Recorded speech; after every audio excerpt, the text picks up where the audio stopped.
Okay आज हम लोग एक बहुत ही इंपॉर्टेंट टॉपिक पे डिस्कस करेंगे, करियर इन आर्म फोर्सेस। आप कैसे आर्म फोर्सेस में अपना एक करियर बना सकते हो।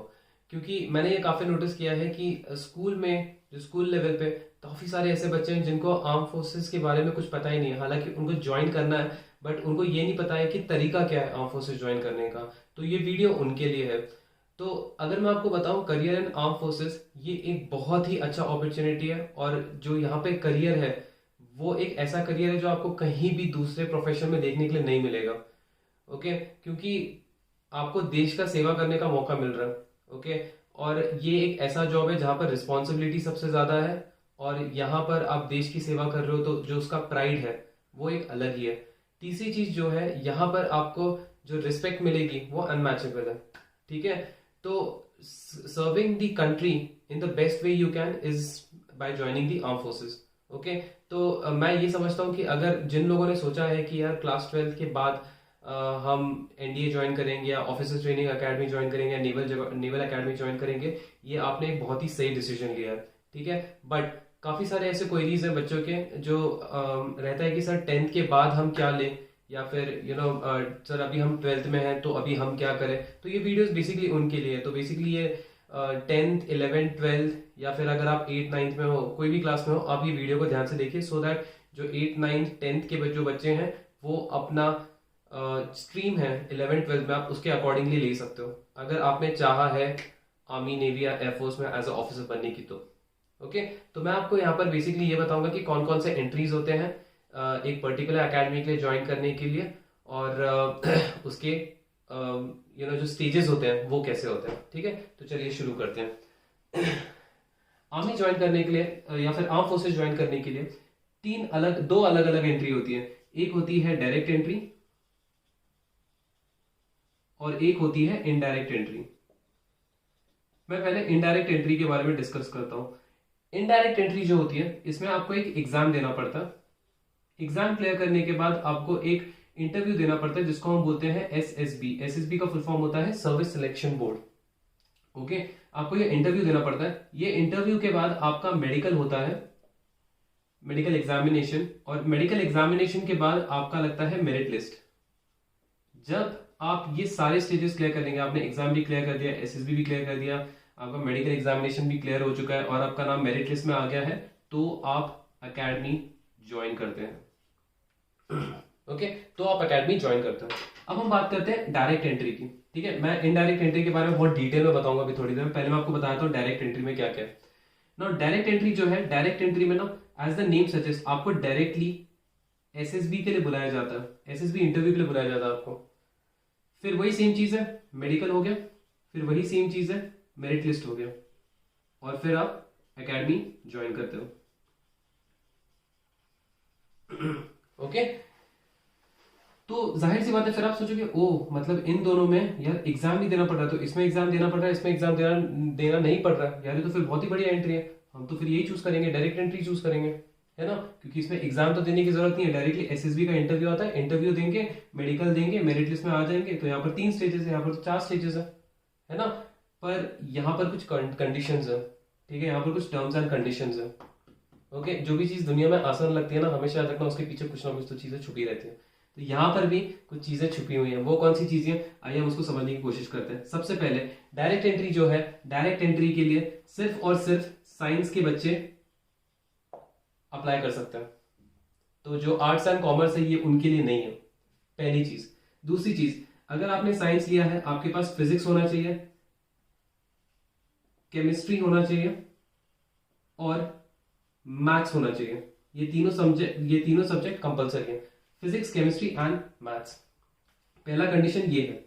दूसरा कंडीशन ये है, फिजिक्स केमिस्ट्री मैथ का जो एग्रीगेट है वो 60% होना चाहिए।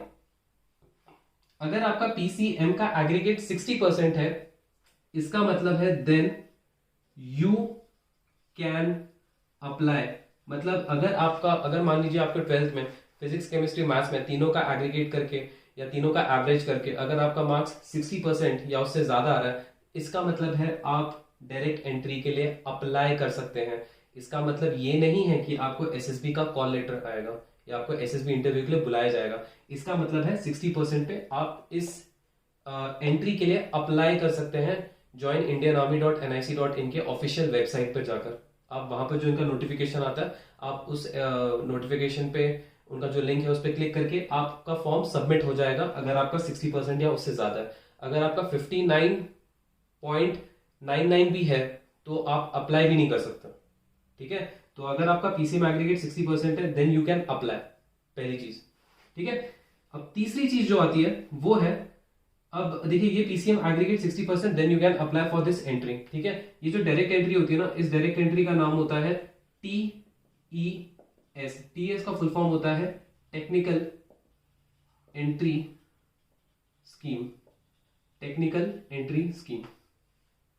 ओके, तो यहां से आपको पता चल गया होगा यार ये टेक्निकल मतलब कौन सा हो गया, basically all the stuff that are related to technology, है ना।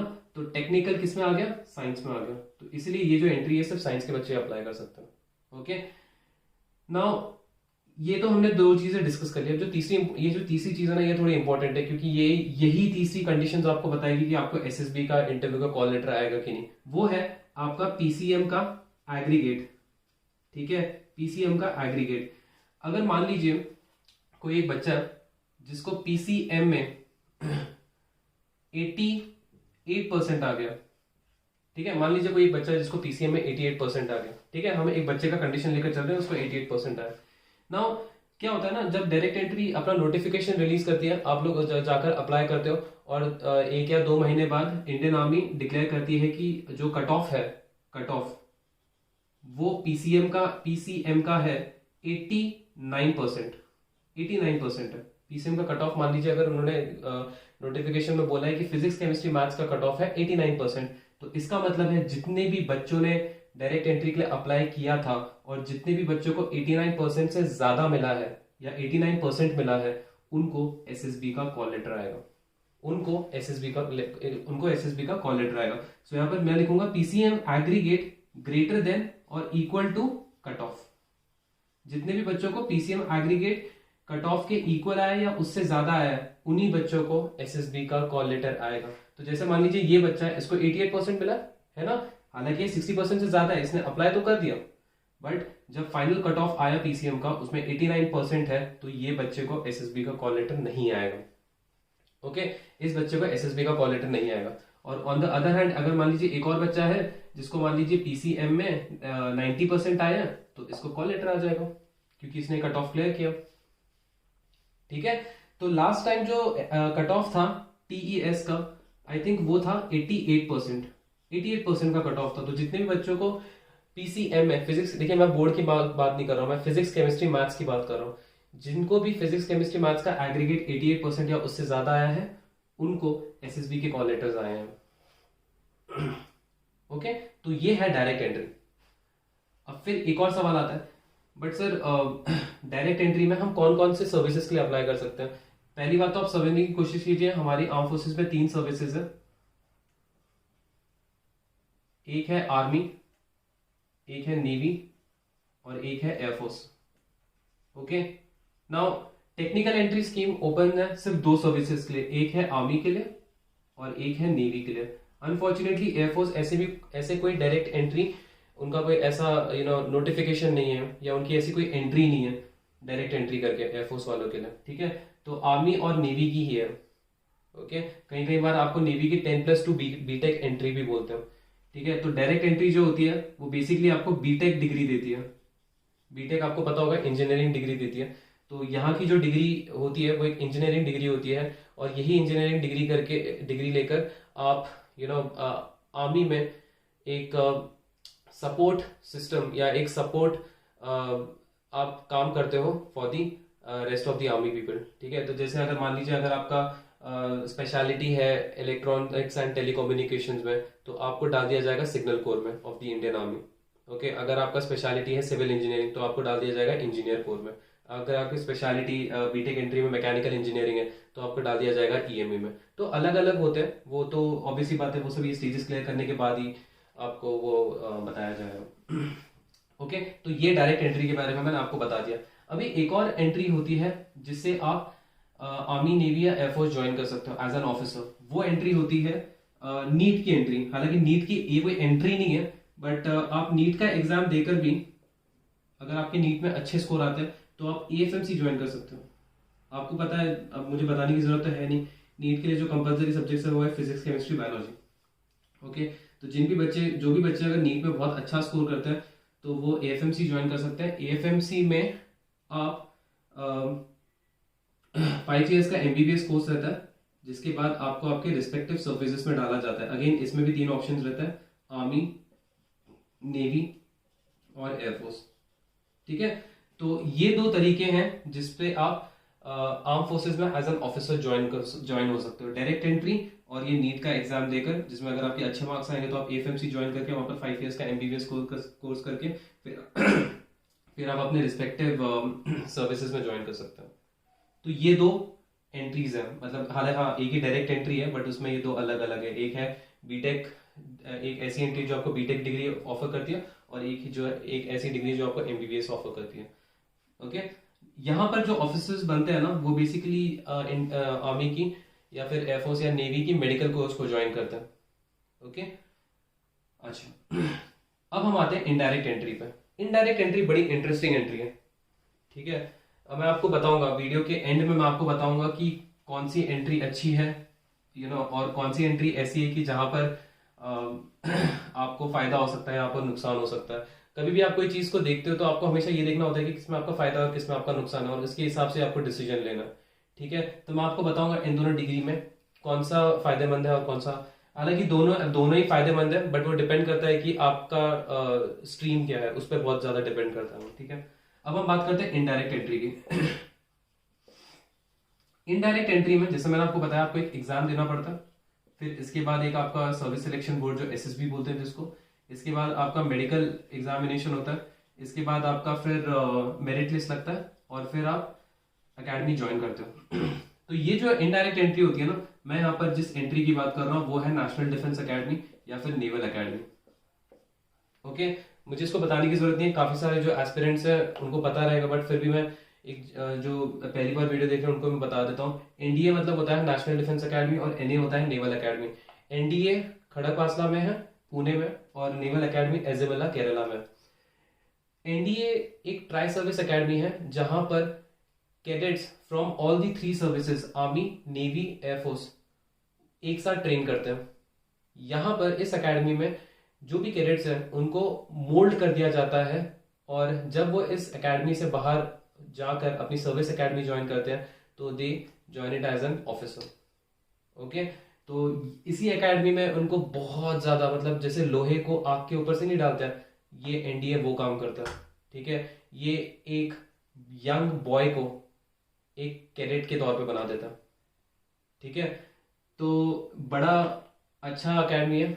ओके, और एक बहुत ही अमेजिंग जर्नी है जो भी एक सोच रहा है कि उसको एनडीए या एनए ज्वाइन करना है। Okay, naval academy on the other hand Ezhimala, Kerala में है। यहाँ पर सिर्फ और सिर्फ नेवल कैडेट्स को ट्रेन किया जाता है for becoming a naval officer. Okay, तो अभी हम समझते हैं इन दोनों के लिए, एनडीए या फिर एनए के लिए सिलेक्शन प्रोसीजर क्या है। तो आज मैं जो वीडियो बनाऊंगा वो मैं सिर्फ एग्जाम पर फोकस करूंगा। अगर आप लोग चाहते हैं मैं एसएसबी पे एक वीडियो बनाऊं तो आप बताइए मुझे, मैं इस पे भी एक वीडियो बना दूंगा। ठीक है, तो हम सिर्फ आज पढ़ेंगे कि यार एनडीए का एग्जाम को कैसे क्रैक कर सकते हैं हम लोग। पहले आपको एग्जाम समझना पड़ेगा, जब आपको पता चल जाएगा कि एग्जाम क्या होता है, क्या सिलेबस है, फिर ही आप एक हम लोग प्लान बनाकर फिर हम बता सकते हैं कि इस एग्जाम को कैसे क्लियर किया जाए। ठीक है, तो चलिए देखते हो। नाउ सबसे पहले इसका होता है एग्जाम। ना एग्जाम जो होता है ना वो कंडक्ट करती है UPSC, union public service commission. ठीक है, ये एक बहुत, आप यूपीएससी को ऐसे इमेजिन कर सकते हो जैसे जो बच्चे स्कूल में, उनके लिए अगर मैं आसान भाषा में बताऊं तो जैसे सीबीएसई और आईसीएसई एक बोर्ड है, उसी तरह यूपीएससी बोर्ड नहीं है, बट ये एक कमीशन है जो all over India government jobs के एग्जाम्स कंडक्ट करवाती है। तो जो भी क्लास 1 ऑफिसर्स होते हैं ना, जैसे आईएएस, आईपीएस, आईएफएस, आईआरएस, है ना, वो सब यूपीएससी के अंडर एक बहुत ही इंपॉर्टेंट एग्जाम होता है, सिविल सर्विस एग्जाम, वो देकर बनते हैं वो लोग। ठीक है, तो यूपीएससी के अंडर एक बहुत ही इंपॉर्टेंट एग्जाम होता है जिसको हम बोलते हैं एनडीए या फिर नेवल एकेडमी। ओके। ना इसके हम सिलेबस के बारे में डिस्कस कर लेते हैं क्या। नेशनल डिफेंस एकेडमी का जो या फिर एनडीए या एनए का जो एग्जाम होता है उसमें दो सेक्शन होते हैं। एक होता है जीएटी और एक होता है मैथ। ठीक है। पहले तो मैं जीएटी, अच्छा मैं पहले आपको बताया था इसमें क्या क्वेश्चंस है, कितने होते हैं। जीएटी में 150 क्वेश्चंस पूछे जाते हैं, 150 क्वेश्चंस रहते हैं इसमें। और मैथ में 120 क्वेश्चंस होते हैं। ठीक है, मैथ में 120 क्वेश्चंस होते हैं।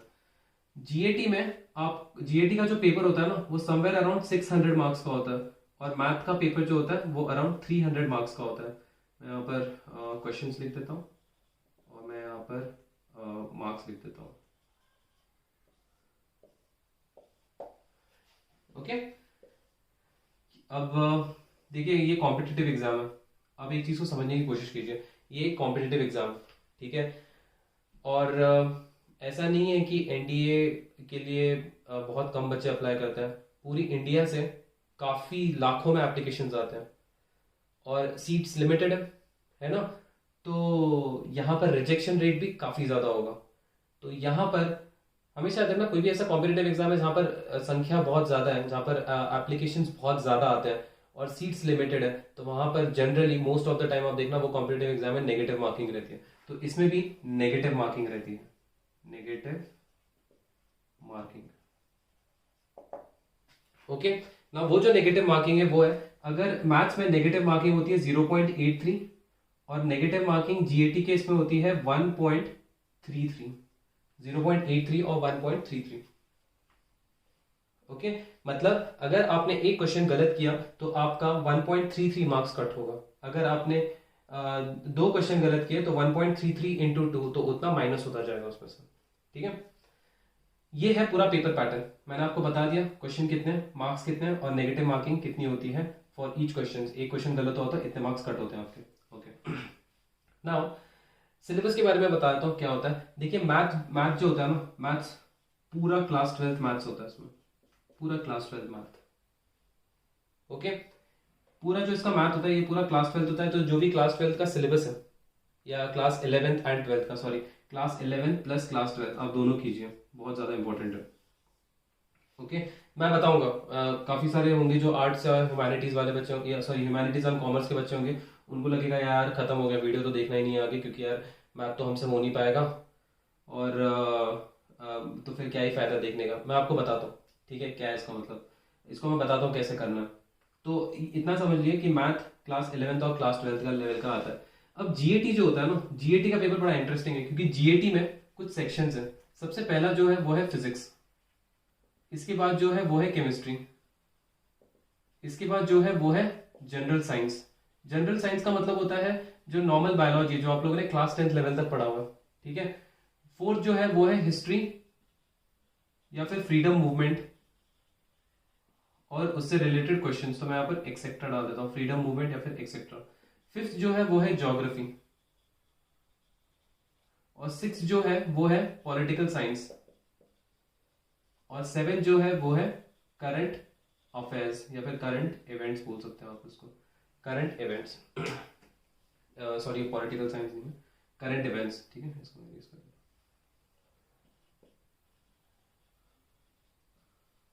Current events. तो ये सिलेबस होता है जीएटी का। ओके, नाउ जीएटी में एक और सेक्शन होता है जिसको हम बोलते हैं इंग्लिश का। ठीक है, इंग्लिश 200 मार्क्स का रहता है। ठीक है, इंग्लिश 200 मार्क्स का, और जो बचे हुए 400 मार्क्स है वो कंप्लीटली इसके लिए डिवोटेड है। ठीक है, तो 600 मार्क्स का ऐसा ब्रेक डाउन किया जाता है। इंग्लिश 200 मार्क्स का, और physics chemistry general science history freedom movement geography current affairs वो होता है 400 मार्क्स का। तो दोनों को मिलाकर 600 मार्क्स हो जाता है। और मैथ में पूरा क्लास 11th और क्लास 12th लेवल का होता है, वो पूरा 300 मार्क्स का होता है। ओके, नाउ इसमें कुछ चीजें वो आपको पता होनी चाहिए। ठीक है, आपको इतना लग रहा है ठीक है यार, मतलब ठीक है, साइंस वाले बच्चे सोच रहे होंगे अरे यार क्लास 11th और क्लास 12th का मैथ्स है तो वो तो हम इजी से, ये तो इजी में हो जाएंगे मार्क्स। फिजिक्स आता है, केमिस्ट्री आता है, थोड़ा उठाकर पेपर पढ़ लूंगा, और जनरल साइंस तो मतलब बायो तो पढ़ाई है हमने 10th तक, तो उसमें भी हो जाएगा मेरा। और इंग्लिश तो 200 मार्क्स का, तो इंग्लिश में तो हम फोड़ ही देंगे, और बस हो गया, फिर तो हमारे मार्क्स आ गए, बस हमने इंडिया का रिटर्न एग्जाम क्लियर कर लिया, है ना।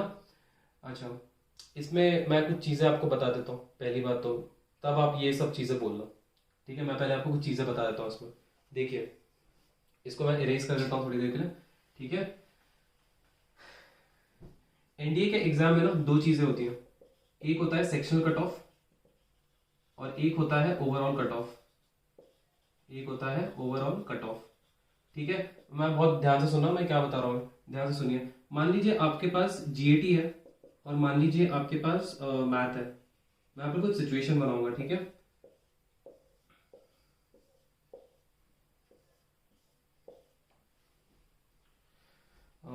ओके ठीक है, यहाँ पे मैं समझा देता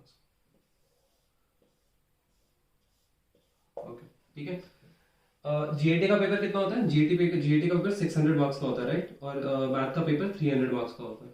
okay, now there is something called as sectional cut off and there is something called as overall cut off. Sectional cut off का मतलब होता है, देखिए सेक्शनल कट ऑफ 25% होता है। Sectional, these are the sections, okay, this is section A and this is section B. Okay, section A and section B. Now जो GAT का paper होता है ना, उसमें 25% कट ऑफ होता है और इसमें भी 25% कट ऑफ होता है। तो अगर मैं आपसे पूछूं 25% ऑफ 600 कितना होगा, तो कितना होगा 25% of 600? That is I think somewhere around 150। तो कट ऑफ इसका 150 है।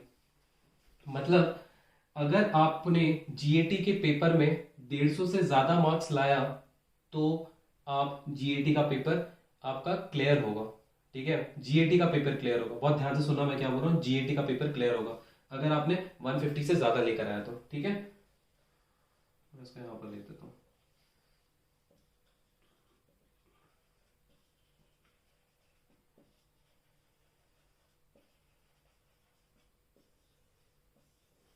ओके, तो जीएटी का सेक्शन कट ऑफ 150 है, तो जो भी बच्चे 150 के ऊपर लेकर आते हैं तो उनका सेक्शन ए क्लियर है। और 300 का 25% ऑफ 300 कितना होगा? अगर आप इसको देखोगे तो ये आई थिंक होगा आपका 75। तो एनडीए का मैथ का कट ऑफ कितना है? मैथ का कट ऑफ है 75। तो जो भी बच्चे 75 से ज्यादा लेकर आते हैं मैथ में और जो भी बच्चे 150 से ज्यादा लाते हैं तो उनका सेक्शन कट ऑफ क्लियर हो चुका है। सेक्शन कट ऑफ क्लियर हो चुका है। ठीक है, तो मान लेते हैं हमारे पास कुछ बच्चे हैं। मान लीजिए एक बच्चा है राम। ठीक है, मैं मैथ्स में नहीं जा रहा हूँ, मैं सिर्फ आपको ये बता रहा हूँ। चलो एक बच्चा ले लेते हैं, जैसे मान लीजिए उसका नाम अंकित है। ठीक है, अंकित को 150, अंकित को जीएटी में 170 मार्क्स है, तो इसका जीएटी क्लियर है। अंकित को मैथ में अंकित को मैथ में मान लीजिए 60 मार्क्स है। ठीक है, तो यहां पर आप देखो इसका जीएटी का सेक्शन कट ऑफ क्लियर है बट उसका मैथ का सेक्शन कट ऑफ क्लियर नहीं है, तो इसलिए इसका पेपर चेक नहीं होगा और इसको फेल कर दिया जाएगा। ओके, अब हम आते हैं दूसरे पे। से सुधीर है, सुधीर को इसमें मिले 140 और इसमें उसको मिले हैं 100। तो इसका जीएटी का पेपर इसका जो सेक्शनल कट ऑफ है जीएटी का वो क्लियर नहीं हुआ, इसलिए उसने जीएटी का पेपर क्वालिफाई नहीं किया। और क्योंकि वो जीएटी का पेपर में पास नहीं हुआ है तो ऑब्वियसली बात, हाँ हालांकि उसने मैथ्स क्लियर किया है बट क्योंकि एक पे क्रॉस है तो इसका ओवरऑल कट ऑफ मतलब ये सिलेक्ट ही नहीं होगा, मतलब इसका पेपर चेक ही नहीं होगा क्योंकि ये एक पे फिर एक सेक्शन इसका जा चुका है, फेल हो चुका है। ओके, मान लीजिए तीसरे पे आते हैं। तीसरा है, मान लीजिए हम एक बच्चे का नाम लेते हैं, जैसे है आदित्य। अब मान लीजिए आदित्य को 150 से ज्यादा है। ठीक है, मान लीजिए आदित्य को आए 200। ओके, और इसका कट ऑफ कितना है? 75 है। मान लीजिए आदित्य को आए 80। ठीक है, तो आप बोलोगे अच्छा यार इसका 150 से ज्यादा है, ये भी क्लियर हो गया इसका जीएटी, और 75 से ज्यादा है 80, ये भी क्लियर है, तो इसका मतलब ये पास हो गया है ना। अगर मैं इसको ऐड कर दूं तो ये 280 हो गया। यहां पर आता है ओवरऑल कट ऑफ। यहां पर क्या आता है? Overall cut of. तो ओवरऑल कट ऑफ जो लास्ट टाइम एनडीए ने किया था वो था 343, जो लास्ट रिकमेंडेड कैंडिडेट था एनडीए में उसका था 343। ओवरऑल कट ऑफ का मतलब होता है इन दोनों को ऐड करने के बाद जो मेरा आंसर आएगा that is called overall cut of. तो यहां पर आप देखिए अगर मैं 343 का ही मान के चलता हूं तो इसको 280 आया विच इज लेस देन 343। तो हालांकि इसने सेक्शनल कट ऑफ क्लियर किया है but he couldn't clear the overall cut of, therefore ये भी पास नहीं होगा। ठीक है, ये भी पास नहीं होगा। और जो चौथा है, मान लीजिए चौथा जो है वो है श्रीशैल। ठीक है, श्रीशैल है।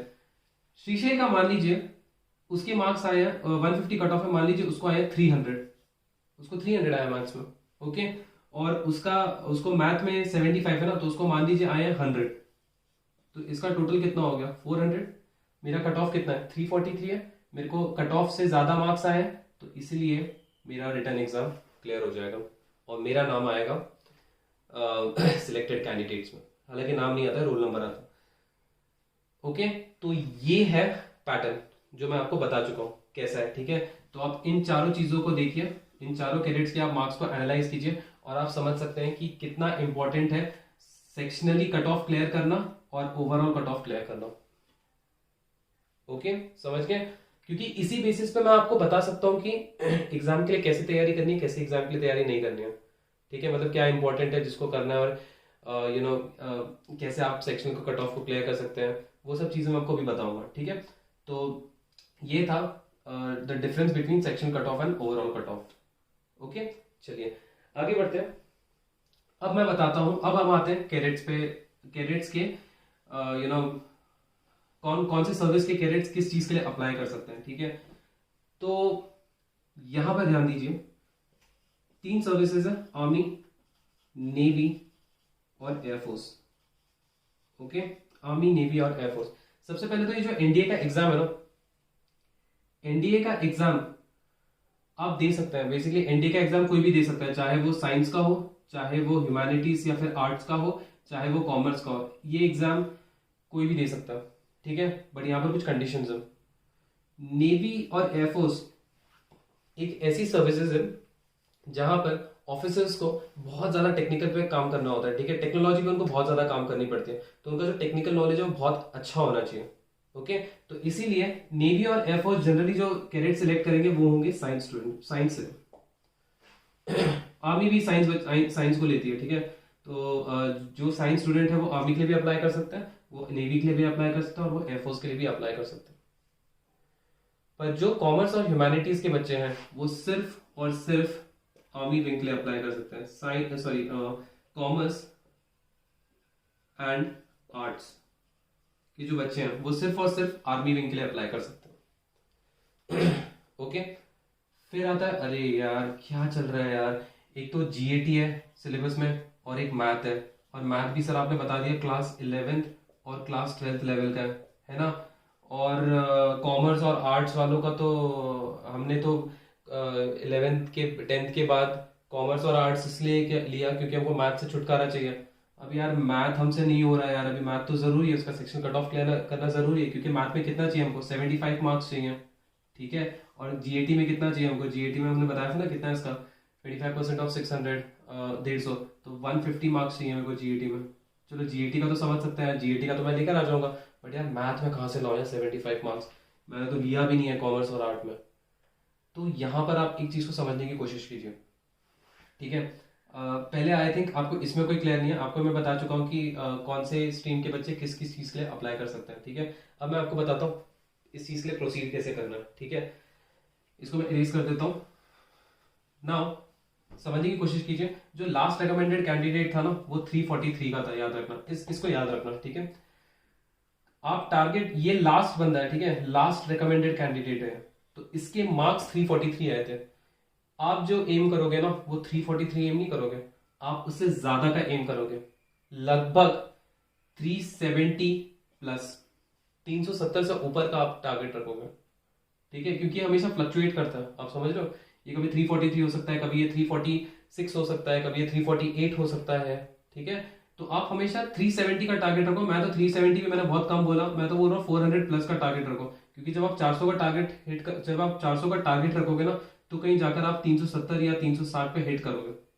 ठीक है, तो मैं चाहता हूं आप जितना ऊपर हो सके उतना टारगेट रखो, ताकि आप अगर क्योंकि कॉम्पिटेटिव एग्जाम में जनरली सारे आंसर्स करेक्ट आना मतलब बहुत ही कम चांसेस होते हैं, कहीं ना कहीं थोड़ी बहुत गलती हो जाती है, और इसमें तो नेगेटिव मार्किंग है। ठीक है, नेगेटिव मार्किंग से आपका स्कोर बहुत डाउन हो सकता है, तो इसलिए बहुत ज्यादा का उम्मीद रखो तो जाकर आप कहीं नीचे हिट करोगे। ठीक है, अगर आप 343 का टारगेट रखोगे तो जाहिर सी बात है आप 330 पे हिट करोगे, जो कि आप ओवरऑल कट ऑफ भी क्लियर नहीं कर पाओगे। ओके, तो बॉर्डर लाइन का मत सोचो। ठीक है, मैं पहले आपको एक चीज बता देता हूँ, ये कॉम्पिटेटिव एग्जाम है। ठीक है, और हम हमेशा जो बोलते हैं ना, single sheet of paper can't decide my future, वो यहाँ पर नहीं होगा, क्योंकि ये जो पेपर है ना ये आपका करियर डिसाइड करने वाला है। ठीक है, ये आपके अगले अगले 30 से 40 साल का जो करियर है वो ये पेपर डिसाइड करेगा। तो इसको वो जो इंस्टाग्राम में जो पोस्ट होते हैं उसके इस पे मत जाओ। ओके। तो मैं तो बोलूंगा कि 400 प्लस का टारगेट रखो। ठीक है। तो अभी हम डिस्कस करते हैं कि यार ये कट ऑफ हम कैसे क्लियर कर सकते हैं, क्या कर सकते हैं, साइंस के बच्चे कैसे कर सकते हैं, ह्यूमैनिटीज के बच्चे, कॉमर्स के बच्चे कैसे कर सकते हैं। ठीक है। अब देखिए, समझने की कोशिश कीजिए। जीएटी का पेपर 600 मार्क्स का होता है और इसका कट ऑफ 150 का होता है। और क्या बोलते हैं, हाँ, मैथ का पेपर जो होता है, मैथ का पेपर 300 मार्क्स का होता है और इसका कट ऑफ होता है 75%। ठीक है। सेक्शन कट ऑफ इसका 75% होता है। अब यहाँ पर थोड़ा दिमाग लगाइए। सबसे पहले मैं बताता हूँ art and humanities and commerce के बच्चों के लिए कि वो कैसे क्लियर कर सकते हैं। देखिए, आपको मैथ का सेक्शनल कट ऑफ क्लियर करना तो जरूरी है, 75 मिनिमम लाना जरूरी है आपको। तो जो बच्चे अभी 9th और 10th में, आप ये चीज समझ के चल लो कि मैथ जो है वो बहुत ज्यादा इंपॉर्टेंट है। अगर आपने तय कर लिया है कि मेरे को एक आर्मी, नेवी या एयरफोर्स में ऑफिसर बनना है, तो आप यहाँ पर समझ सकते हैं मैथ कितना इंपॉर्टेंट है। ठीक है। तो मेरी ये गुजारिश रहेगी कि 10th के बाद साइंस, जब आप 10th के बाद 11th और 12th में अगर आप साइंस लेते हो या ह्यूमैनिटीज या कॉमर्स लेते हो, इसमें ऑप्शनल सब्जेक्ट मैथ रखो, क्योंकि मैथ आपको आगे बहुत जगह जाकर आपको मैथ आगे काम पर आएगा। ठीक है। तो मेरी ये गुजारिश रहेगी कि ह्यूमैनिटीज और कॉमर्स वाले बच्चे हो सके तो मैथ्स ले एज एन ऑप्शनल सब्जेक्ट। ठीक है। जो जो जो चाह रहे हैं कि हम लोग एक करियर बनाए आर्म फोर्सेस में, हमको एनडीए ज्वाइन करना है, क्योंकि अगर आपके दिमाग में लक्ष्य है ना, तो आप किसी भी हाल में उसको पालोगे। ठीक है। बट वो लक्ष्य और वो जुनून होना चाहिए। तो अगर आपने सोच लिया कि यार ठीक है, मेरे को 10th में मैथ पसंद नहीं है और आप सोचो कि मैं 11th 12th में मैथ्स ड्रॉप कर दूंगा, तो ह्यूमैनिटीज और कॉमर्स वाले बच्चों को यहाँ पर थोड़ा तकलीफ हो सकता है, थोड़ा सा तकलीफ हो सकता है, क्योंकि आपको 75 मार्क्स लाना है किसी भी हाल में। और सिलेबस जो इसका होता है वो जनरली क्लास 11th और 12th का होता है। ठीक है। तो मैं सबसे पहले ह्यूमैनिटीज एंड कॉमर्स वाले बच्चों के लिए डिस्कस कर रहा हूँ, ह्यूमैनिटीज एंड कॉमर्स वालों के लिए। आपको मैथ में 75 का सेक्शनल कट ऑफ क्रॉस करना है बस। किसी भी हाल में आप सोचिए कि मुझे 75 के ऊपर लेकर आना। ठीक है। आप तो उसके लिए आप थोड़ा पढ़ाई कीजिए। ठीक है। यूट्यूब पे काफ़ी सारे वीडियोस हैं जो बेसिक सिखाते हैं मैथ्स के 11th एंड 12th के, या फिर आप कुछ रिपीटेड पेपर्स सॉल्व कर सकते हैं एनडीए के।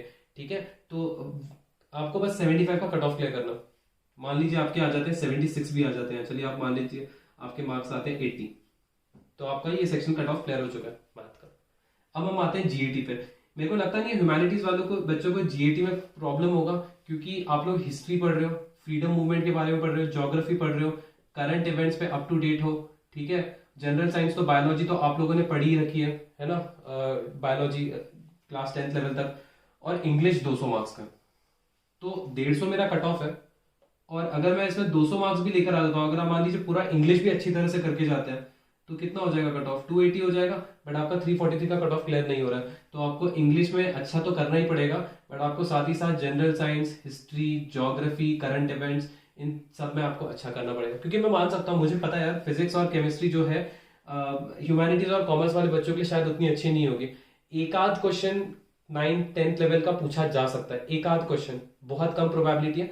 बट अगर मान लीजिए अगर पूछ लिया जाए तो वो आपके लिए एक बहुत बड़ा एडवांटेज है ह्यूमैनिटीज और कॉमर्स वाले बच्चों के लिए, क्योंकि थोड़ा बहुत तो याद रहेगा, 9th और 10th में किया था फिजिक्स केमिस्ट्री, तो अगर वैसा क्वेश्चन आ जाता तो सही है। तो ह्यूमैनिटीज और कॉमर्स वाले बच्चों के लिए ये चीज क्लियर करना कोई बहुत बड़ी बात नहीं है जीएटी का। स्पेशली ह्यूमैनिटीज वाले बच्चों के लिए कोई बहुत बड़ी बात नहीं है जीएटी का सेक्शन क्लियर करना, वो उनसे हो जाता है जनरली। बट जहां पर वो अटक जाता है वो है मैथ। तो आपको आइडेंटिफाई करना आपका प्रॉब्लम क्या है। आपका प्रॉब्लम है मैथ, उस पर वर्क कीजिए। ठीक है। आपको पता है आपका जीएटी अगर स्ट्रांग है तो उस पर भी वर्क कीजिए, मैं ये नहीं बोल रहा उस पर वर्क नहीं कीजिए, इस पर भी वर्क कीजिए। ठीक है। बट इस पर बहुत ज्यादा वर्क कीजिए, क्योंकि आपको उसका सेक्शन कट ऑफ क्लियर करना है, 75 से ज्यादा लेकर आना है। क्लियर है। तो ये था ह्यूमैनिटीज एंड कॉमर्स वालों के लिए। अब हम बात करते हैं साइंस वालों के लिए। ठीक है। और इसके बाद ये, ठीक है, इसके बाद मैं आपको एक, चाहे वो साइंस हो, ह्यूमैनिटीज वाले हो, कॉमर्स वाले हो, मैं आपको एक एक कॉमन चीज बता दूंगा कि कैसे इसको अपना डेली रूटीन बनाए। ओके। तो साइंस वाले बच्चों के लिए बात करते हैं। ठीक है। अगेन वही है, जीएटी है, मैथ है, और कितना है ये, 600 मार्क्स का था, ये 300 मार्क्स का है, कट ऑफ 150 है और इसका कट ऑफ 75 है। नाउ हमको चाहिए, कितना चाहिए हमको, हमको 75 से ज़्यादा चाहिए, 150 से ज़्यादा चाहिए, और इसका जो सेक्शन ओवरऑल कट ऑफ है वो 343 से ज़्यादा होना चाहिए। ठीक है। तो जो साइंस वाले बच्चे हैं, ठीक है, और जिनका पीसीएम है, वो बच्चे मैथ में बहुत अच्छा स्कोर कर सकते हैं। ठीक है। तो जो साइंस वाले बच्चे हैं ना, आप लोग टारगेट करो कि जितना हो सकता है आप मैथ में मार्क्स लेकर आओ, जितना हो सकता है। ठीक है। मतलब आप ऑलमोस्ट 200 प्लस जाओ अगर पॉसिबल हुआ तो। ठीक है। 200 प्लस, 240 प्लस, 250 प्लस जाओ, क्योंकि यही एक चीज है जो आपका स्कोर गेन कर सकता है। ठीक है।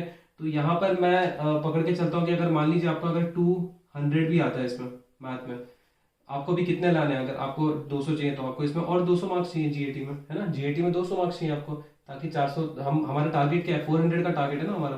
तो आपके मैथ में कितने आ गए? 200 आ गए। और जीएटी में हम मान के चलते हैं कि हमको और कितने चाहिए? 200 चाहिए। तो इंग्लिश तो वैसे भी 200 का है, अब जरूरी नहीं है कि इंग्लिश में फुल मिले, हो सकता है आपको इंग्लिश में 150 मिल जाए।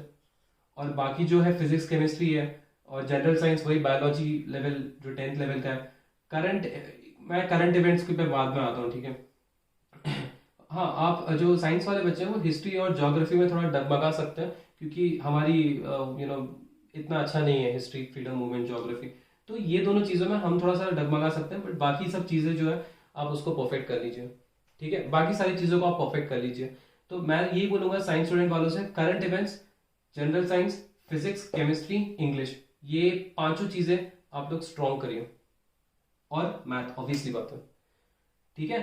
तो जाकर आप कहीं 200 पे लाने की कोशिश कीजिए, तो जाकर आपका 400 आएगा और आपका ओवरऑल कट ऑफ क्लियर हो जाएगा। ठीक है। तो ये स्ट्रैटेजी होनी चाहिए।